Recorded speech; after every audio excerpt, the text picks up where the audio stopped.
Have you ever heard this phone?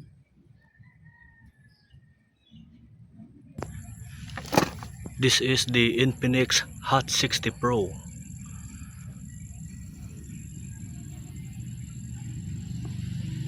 With bigger internal storage, fast charging up 45 watts, and slim body design 6.6mm. Best phone to buy this 2025. Let's have some unboxing in this next video.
We will take a closer look at this phone, this Infinix Hot 60 Pro.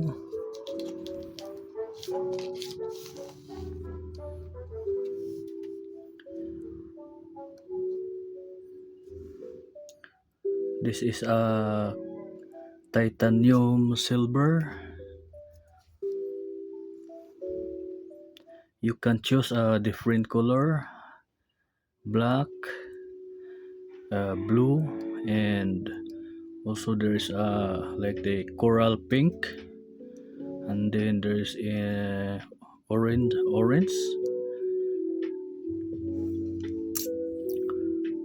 It features a triple camera, one flash here at the camera,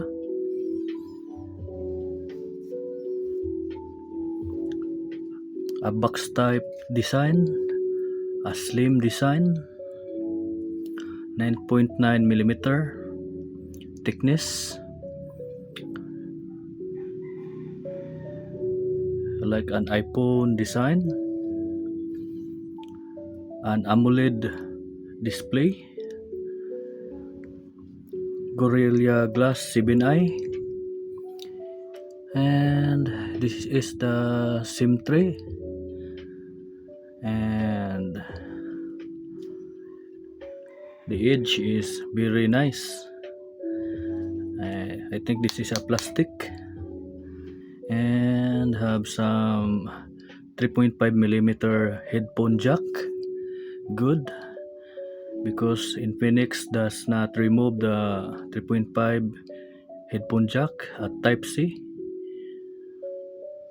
Charging port, dual speaker here, a dual speaker, and there's new button here, an AI button. You can click this one and it will appear the AI name Pholax. And this is the volume rocker, up and down, the power button, and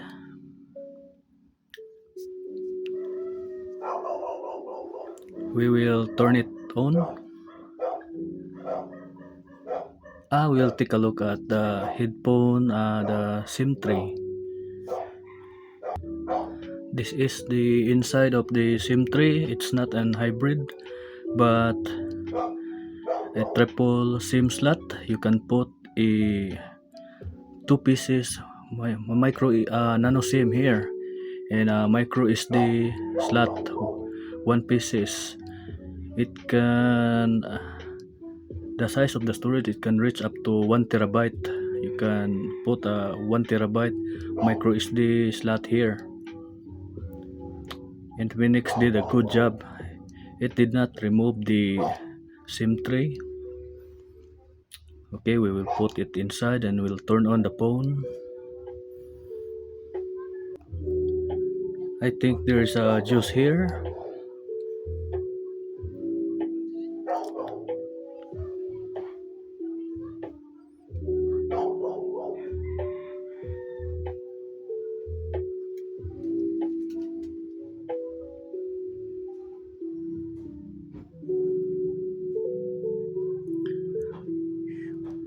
Nice design of the logo Infinix.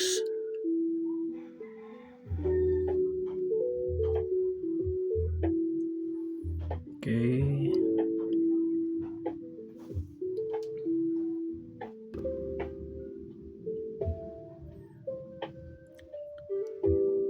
It's getting ready.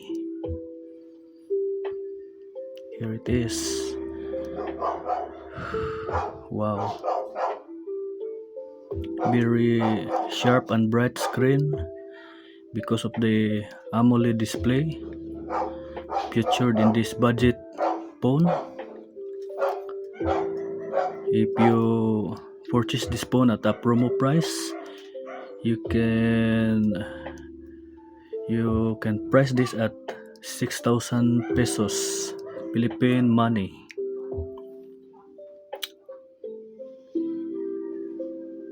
A very good and nice pricing. Let's take a look at the OS, the system.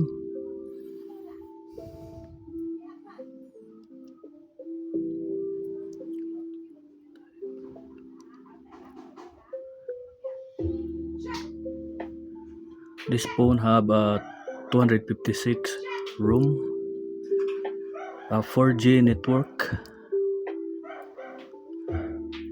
and a OS 15 based Android.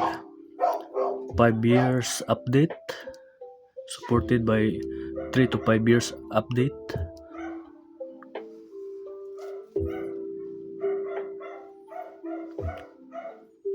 And it have a lot of, there's a bloatware, but you can also remove this bloatware. Some bloatware is installed at this phone.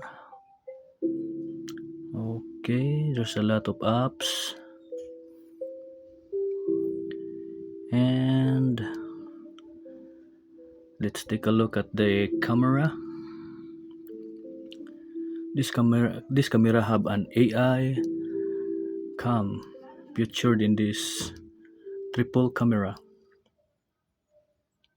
This is a 50 megapixel triple camera. The main shooter is 50 and I have a sensor in here. They put it in this camera.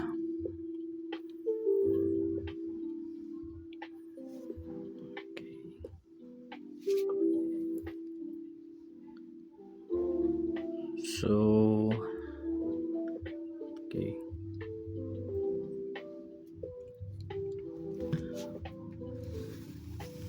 At this box only there's a charging brick, a USB and C cable, a warranty card, and a hard case. If you don't like this hard case, you can order another one at the online store. Like this one, it's soft. You can buy this at the online store. If you don't like the transparent hard case,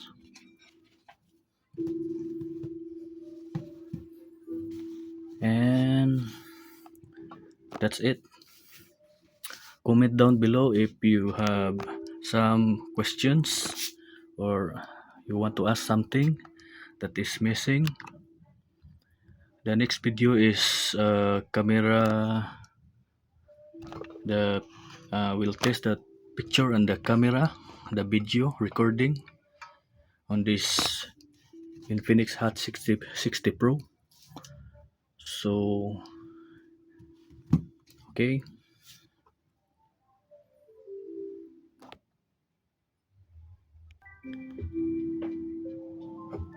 Is this the phone for you? You can use this as a backup phone or a secondary phone or maybe a primary phone. If you don't like this model, you can also buy the Infinix Hot 60 Pro Plus and also the Hot 60 Pro 5G version.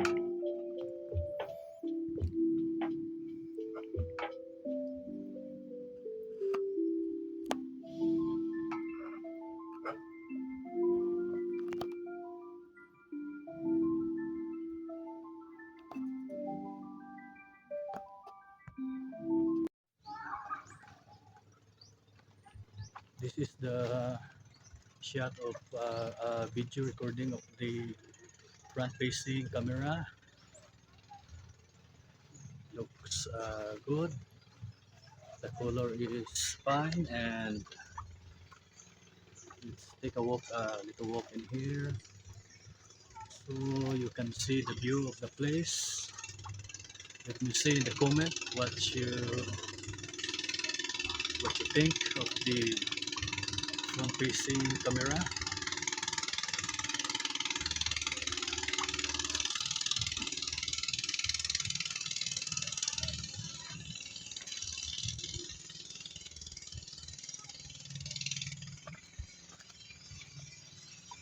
This is the front facing camera of the Infinix Hot 60 Pro. So let's test the main camera to see the quality of the video.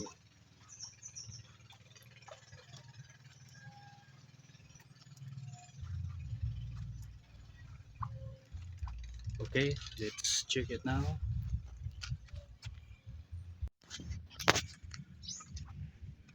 This is the video test recording of the main camera, 50 megapixel shooter. You can set it to 720p, 30 frame per second, 1080p at 30 frame per second, 1080p 60 frame per second with video stabilizer EIS,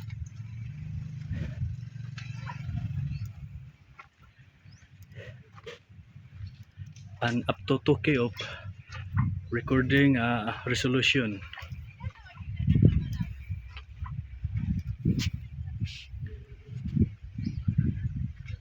The main camera has a triple camera setup, and it's good, it's fine. The view, the color is great, vibrant, and a combination of AMOLED display screen. So let me know what you think of the video recording of the Infinix Hot 60 Pro. Is this the right phone for you? A budget phone?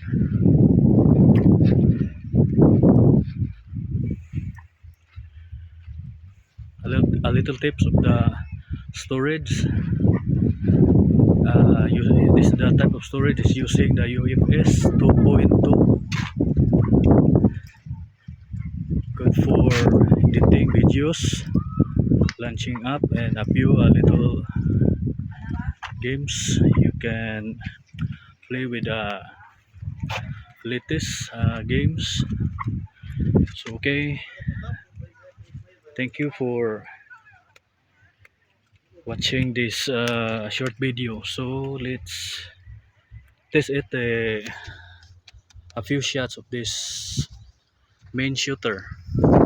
So the front facing camera.